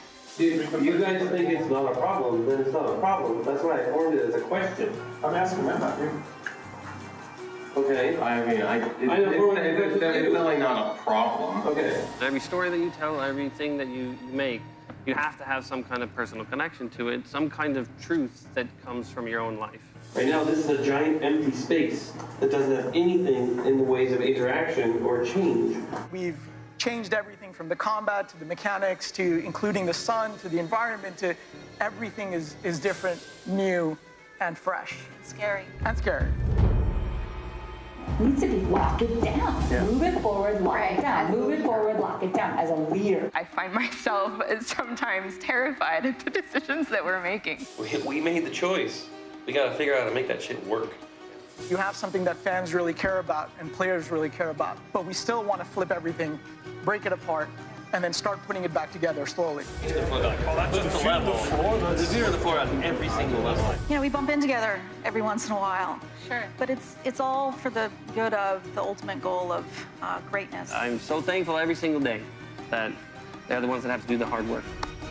Those guys are busting their ass. But like, we brought this dude on, we passed on other people to bring that guy on. So I don't want any more fucking excuses from that guy. I just want to get shit done. And I just want to thank Corey, Ariel, Jeet, and Shannon for joining us today on the God of War Behind the Curtain panel.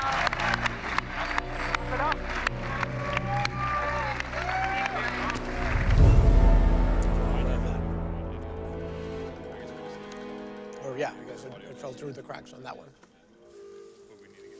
I feel like this whole time we were supposed to have you play the game, but you haven't played the game. Right. What'll be great is if we boot this up and it doesn't work. Now I'm very excited. Like I want to try that out.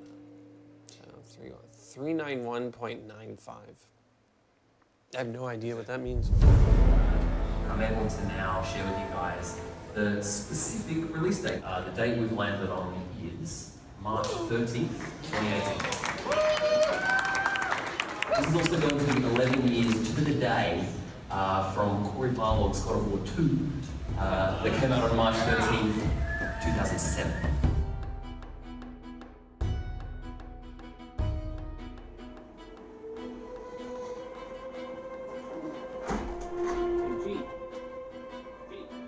Up until this point, I think a lot of it has been we have latitude and we have time and we have the ability to tune and think and iterate in a way that allows lots of different perspectives. And as that time starts dwindling down, the number of touches you can get to do to validate the decision that you want to make starts sort of going down and down, right? It's risk versus reward, right? We're like, well, there's this issue at the end. If we fix it, man, the payoff is huge, but the risk is super high, so what do you want to do? So the bug is you're invulnerable. And so what'll happen is you can kind of walk into the trap, and then really bad things start happening. Yesterday I was in the middle of taking a bunch of, oh, that's awesome. Look at that. Fuck. There's no reason at this phase that the log should just be walking on its own. It's the magic log right there. So currently we have about 3,878 total bugs in the database. We're supposed to be at 0 bugs right now. That was our goal. And we're here in a state where we still have quite a lot of bugs open. This is a perfect example of the bizarre shit happening with the kid's face. Well, you don't want to have triplicates of the same bug, so going through and if anything is called out for one of your guys' groups, just say, oh, we're already doing this. This is a good example of like the average scenario that happens in a day in my life. Seriously? Now I'm looking at the game as a whole going, there's no way we're gonna stabilize this. Oh my God, seriously, can we go out there and tell them to fucking stop? I know many of you have been pushing really hard. We've been asking people to step up their hours, their time spent in the studio. I know people have made some compromises to make this work and to bring home the result that the studio needs. So to those of you who've been pushing hard towards these goals, thank you so much. I really appreciate it. I think And I really did believe, I think 4 weeks ago, that we were on target. We were absolutely no problem going to make the date. Now. All right, so in terms of release date? Yeah, so I need to start to be committed to a January 9th sort of status on announcing release? I don't know.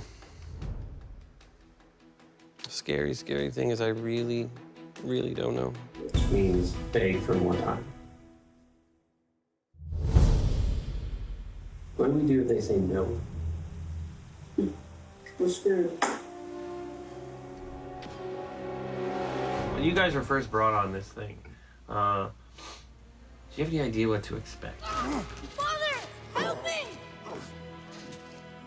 This scene is the first time that the sun kills a human being, so it's pretty powerful moment.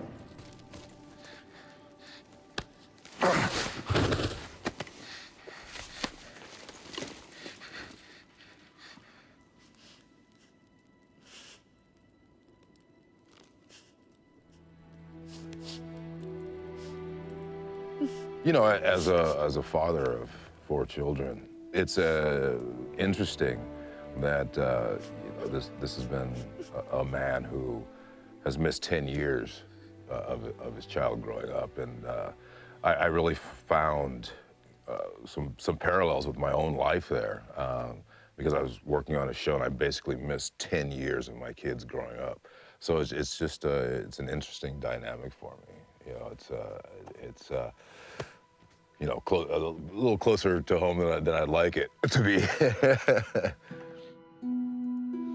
2 human beings, what are the sacrifices that you guys have to go through to protect something like this legacy, to have a secondary family?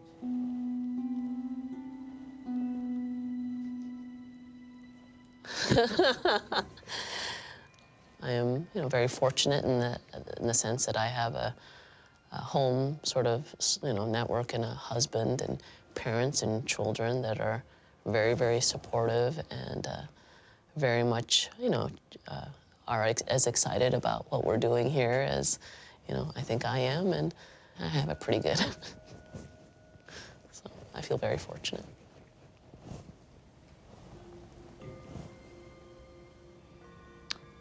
I don't think I want to answer this right now.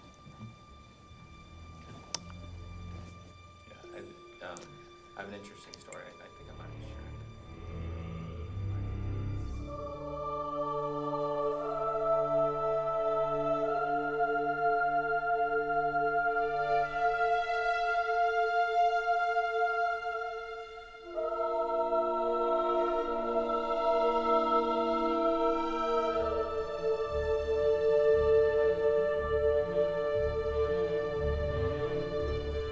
What does this goal mean to you?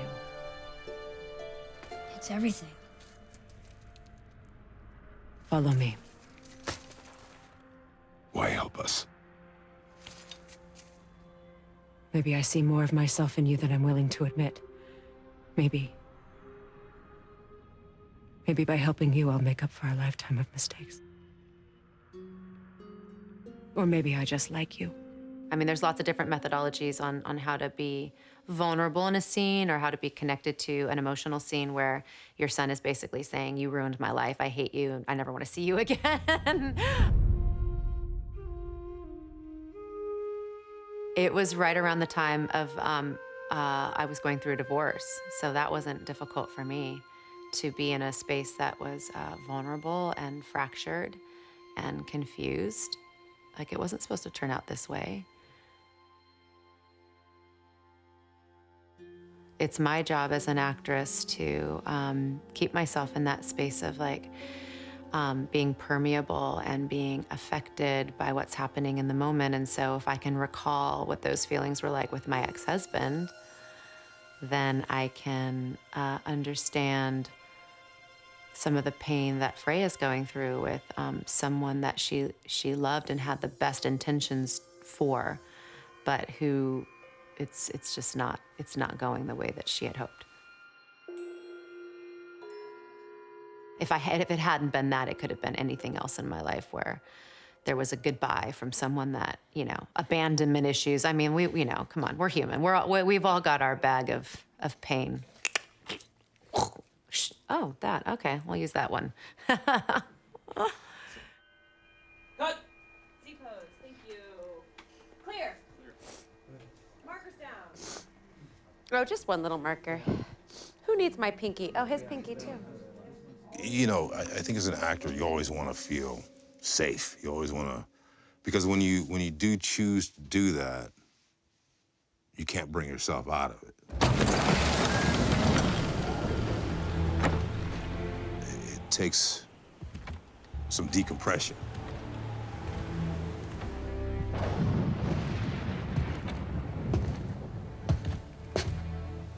The scene when I go back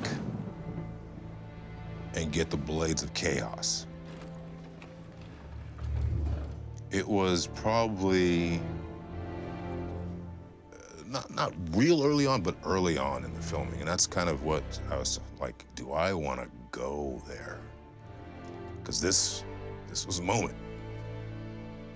If I was gonna take the scab off it as a person, as a human being, this is where it is. There's nowhere you can hide, Spartan. Put as much distance between you and the truth as you want. It changes nothing. Pretend to be everything you are not. Teacher, husband, father. But there is one unavoidable truth you will never escape. You cannot change. You will always be a monster. I know.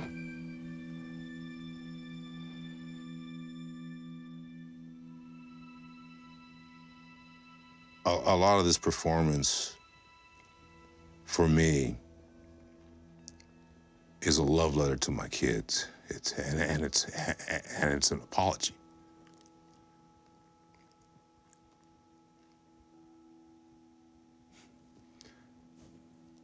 Yeah. And that's all I'm going to say about that. No, let's... You gotta switch media on here? I just switched. You switched? You need to switch. Let's stop for a second.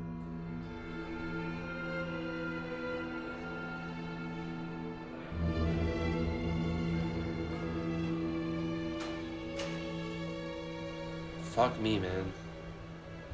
I could see it in everybody's eyes that they were just like, we're not gonna make it. And then everyone's still treating it like, you know what? We'll just see. And I'm like, no, like in my mind, I get it. I see what you guys are telling me. I'm not gonna let myself believe we're gonna make the date now. Now I'm just gonna try to adjust to the April. That changes. Well, that means you're not going to Europe next month. No. But February, like that.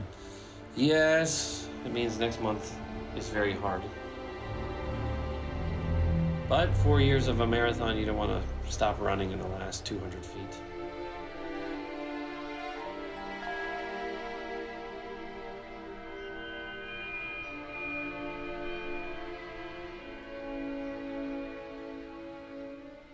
You know, for many years you don't see, or at least I didn't see, what a sacrifice was until you start sort of living the sacrifice.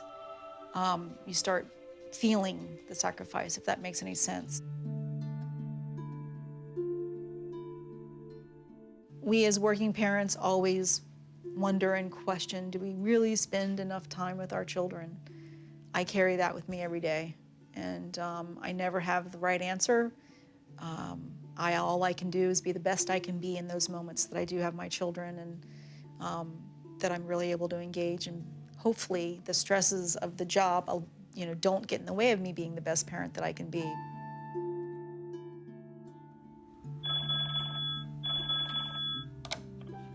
Hey, Assad. Hey, how you doing? Happy New Year. Are we still in that phase? I know. Happy New Year phase? Well, thank you. Yeah, and just to update you on just the dates discussion. So right now, the earliest the IT folks and the sales people feel comfortable with is the 20th, which is Friday the 20th. We cannot go any earlier because... Yeah, well, quite frankly, Assad, we don't want earlier.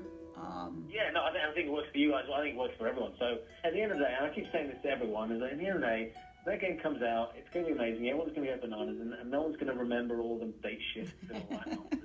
Right, we just have to actually make it through this period without keeling over. The industry is incredibly demanding. It is all about what you've done lately, and you need to constantly move forward and do other things. I've always described my career as typical in the industry of having two states. You're either doing everything or you're doing nothing. For me, it's like what being normal is what I struggle with. You know, like taking time off, like why don't we take a vacation or just like any of these things. Just even saying them, it's like, what am I saying? It's so alien to me. And I think it's, you know, I'm feeling it. It's time to take the foot off the gas a little bit. Thank you for all your hard work, for serving quality and excellence, even with the entailed personal sacrifice, staying true to the vision, even at points when things felt uncertain. As a team, we're on course to deliver something pretty magnificent. And it's because each and every one of you and the passion you bring every single day. FQA Submit has moved to March 9th. And Gold and Release to Manufacturing moves to March 15th, which pushes the game's release from March 13th to April 20th.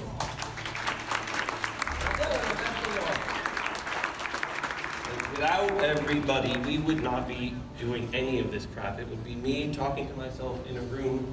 So what we are going to end up with at the end of all this amazing game, is truly something that I will carry with me forever.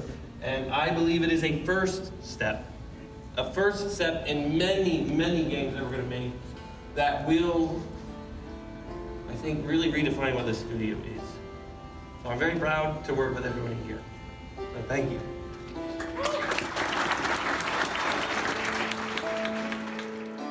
Again, thank you for all your hard work. I know we have still a push ahead of us.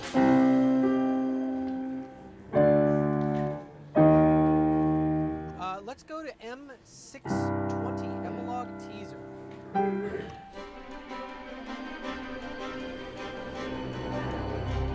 We are supposed to be going gold today, so now we're gonna go see if Yumi has any idea of whether or not we're making a disc today.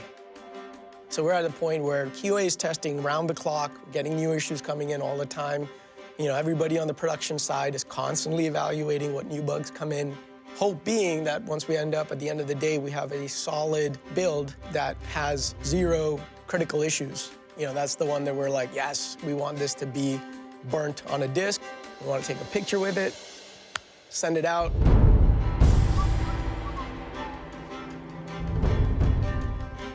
This is it. I mean, this is still, for me, officially the first game that, you know, I will ship. And I've been here for 5 years, and it's, you know, it's like a big legacy.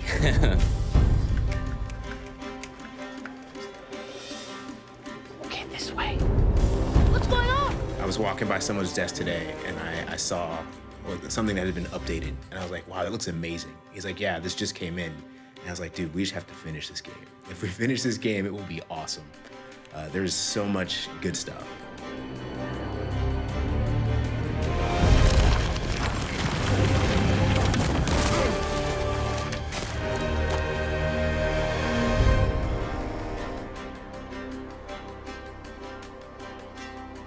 Oh.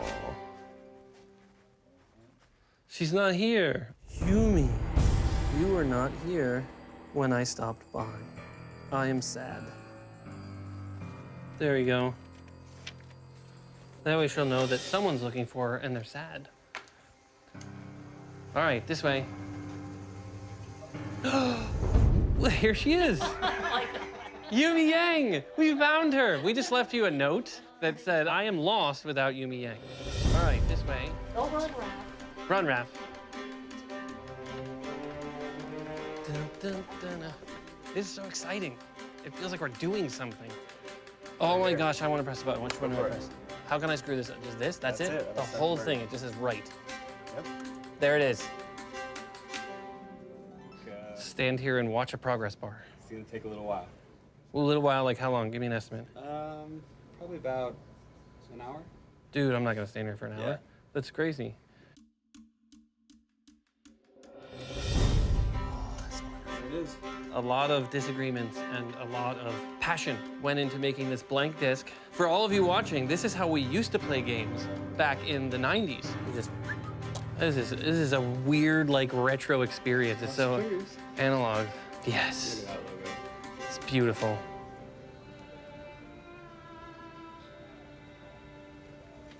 There's your boy. Oh, this is wonderful. Kratos actually joined the Tree Preservation Society. Super into trees now.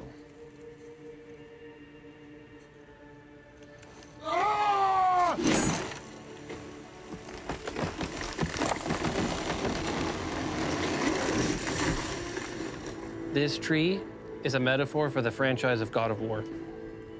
And at the very beginning of the franchise, we chopped that fucker down so that we could chop it up and then carry it around and then burn it.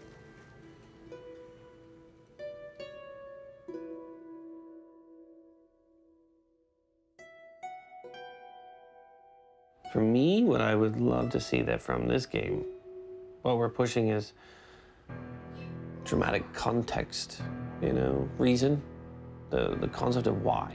Like, why am I here? Why am I doing these things? Why do I care as a player? Like, engaging people on a more emotionally visceral level than just revenge, killing, you know, which is great. Combat's fun. It's the way you communicate with the environment in so many games. But I think games that feel repetitive and boring are because there's no strong sense of why.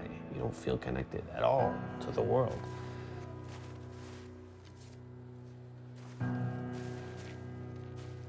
Broken quiver will slow your draw.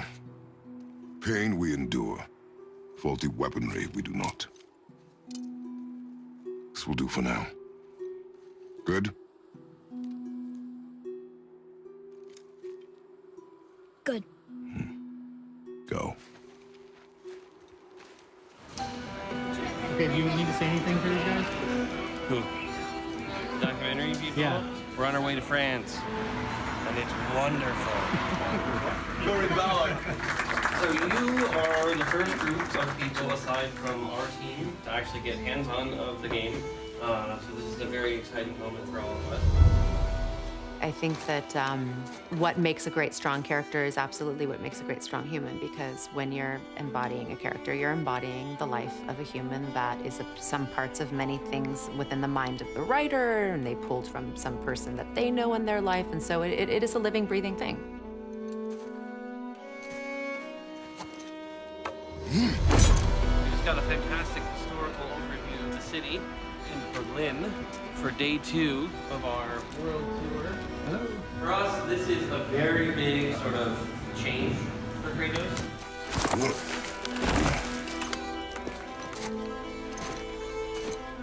Yeah, there were times when my wife was holding the camera and FaceTiming a basketball game so I could watch it while I was at some corporate offsite meeting or something like that.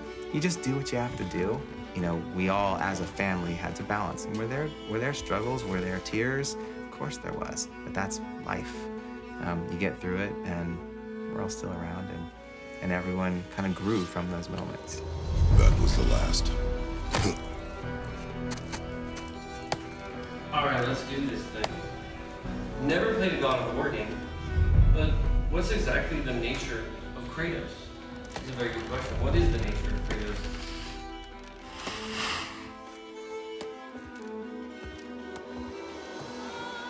There's an interesting universality to it as well. The idea of, even if we don't have kids, we were kids ourselves at one point. Mother, do they call to me?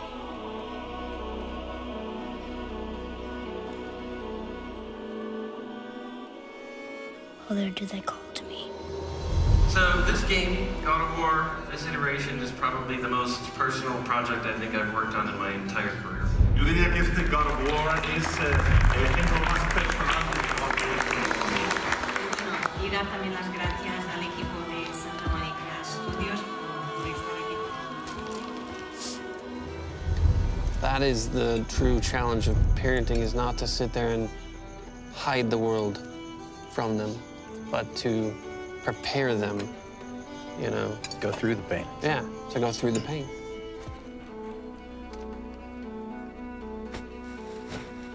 Find your way home.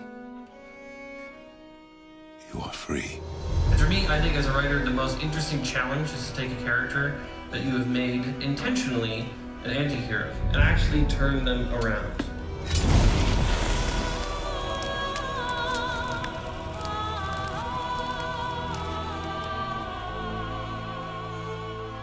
I think a difficult thing for anybody is the time you put into it. At the end of the day, we're going to spend nearly 4.5, almost 5 years on this thing. 5 years. 5 years, and at the end, you have one thing.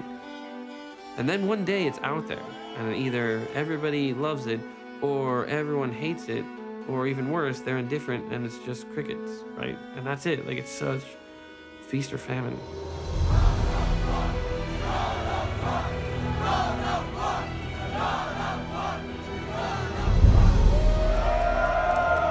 We have great jobs, we're not complaining. But there is a sacrifice, you know, and, you know, we would question, like, is this worth it? I'm excited. I'm not sure how he goes from Greek mythology to Norse mythology, but I'm interested to see how it happens. Normally we know him as an angry, aggressive person, but I mean, I think it changes good sometimes in a sense, you know? I wasn't okay with it until my kid said, Dad, we know. We know why you were working. We know why you missed stuff. You know? I was never okay till it. Something's happening.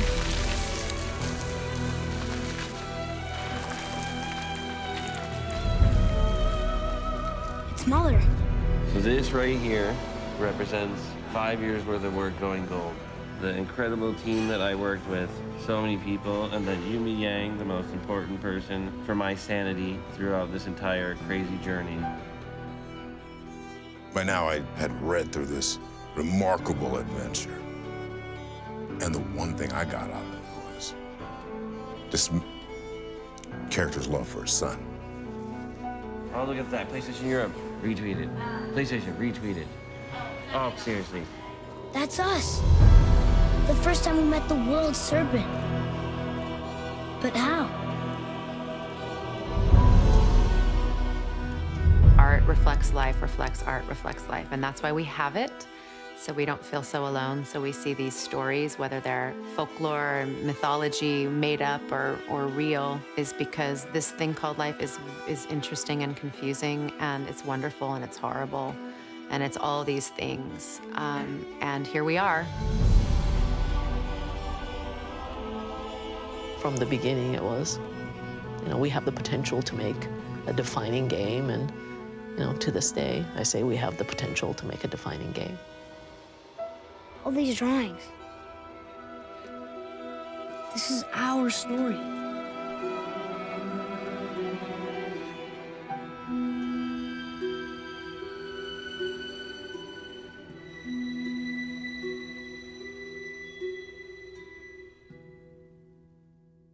Okay, I've stalled enough. I'm hitting enter now, and thank God it's not on the front page, so I can stall just a little bit more. Information is not there on the front page of what God of War is yet. I'm clicking on games now. Holy shit.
Success is not guaranteed.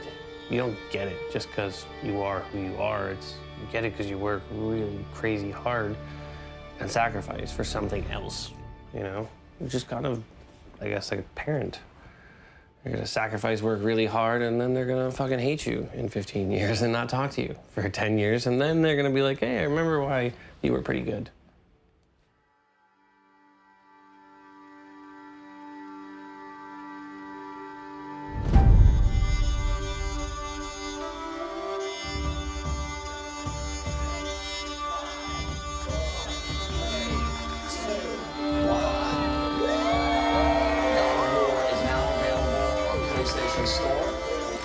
This game is big. This is a big, big, special, great game. God of War is back on PS4. This game changes the franchise in a number of huge ways. It's a bold and risky move, one that paid off in spades as one of the greatest games of all time. God of War is a masterful composition of exceptional interlocking parts. Santa Monica Studio is taking us all to Valhalla.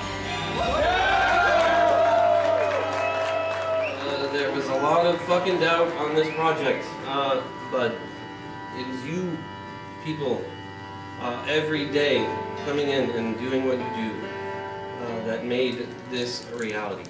The game is a masterpiece. One of the most well thought out and well paced games in quite a long time. Hands down, game of the year.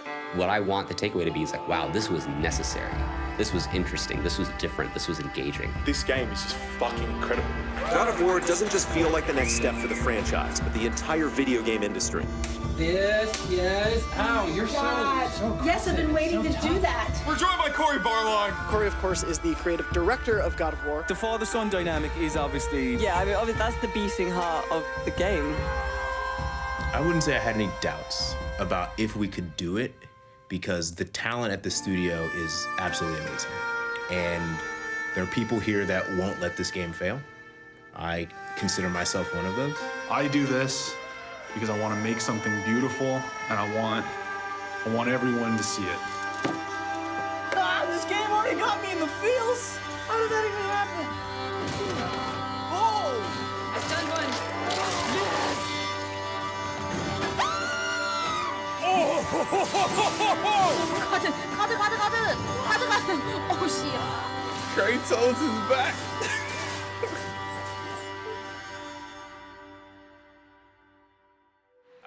And the game award for Game of the Year goes to God of War.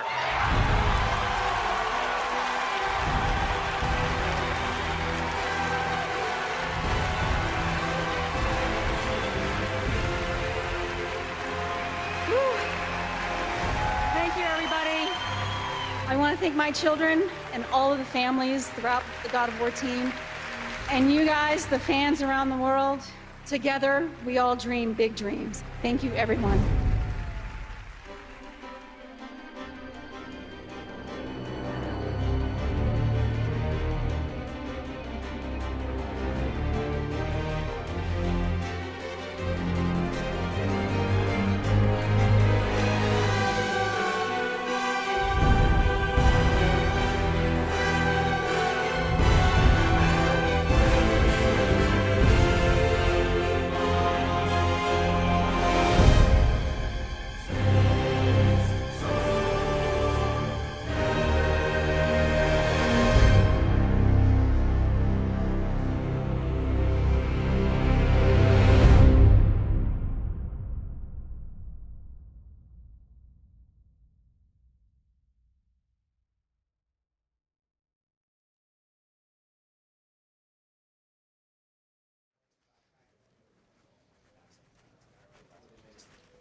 So the amazing thing is, for everybody at home, this is how easy it is to make games. Just walk around the studio, you hit a button once, and the game is finished.